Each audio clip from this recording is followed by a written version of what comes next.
Being a landlocked country, Uganda depends heavily on the Kenyan port of Mombasa to handle its imports and exports.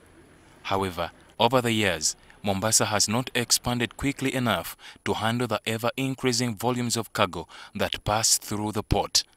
This has led to delays and increased costs for Ugandan importers.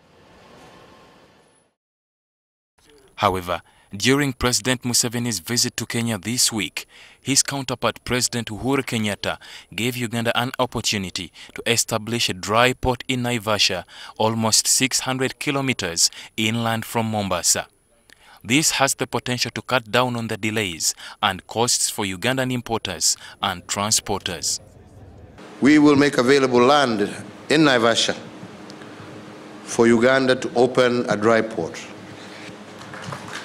Picking the goods from Naivasha for now is a very big improvement for our people.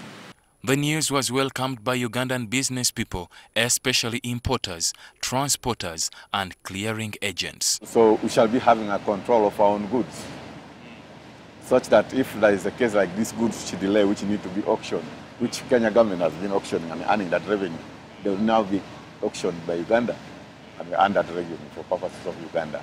It means that those goods will receive particular attention, because instead of working on all the consignments of war, the re-exports or even local imports by Kenyans, that is when we were in Mombasa. Now we are looking at just handling Ugandan destined goods. Of recent, some Ugandan traders had begun contemplating using the Tanzanian route due to the delays at Mombasa port. However, following the Naivasha development, this has become a less appealing option. When they see the volumes are just tilted on one side, they will overcharge you, and once they are aware that you will not run to the co-wife, then why not? They will increase their tariffs. The Naivasha dry port will be dependent on the standard gauge railway.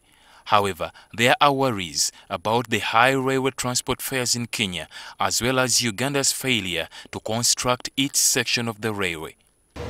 If we have to rely on the standard gauge to move goods from the port of Mombasa to the dry port, because if it is high, then it will not be viable. So I think that will be a subject of discussion, because most of these issues normally we downgrade them to the relevant either ministries or the relevant agencies.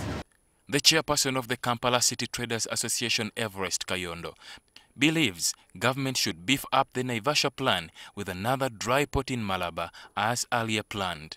It would have been that you are clearing from the soils of Uganda, which is an advantage because one, even if you are to pay, you are paying in Ugandan currency, you are spending in Ugandan currency. Even if there was demurrage to be charges, demurrage charges, storage charges, these are being charged by Ugandans in Ugandan currency. However, some are still skeptical, saying it might be a long time before the plans for a dry port become a reality.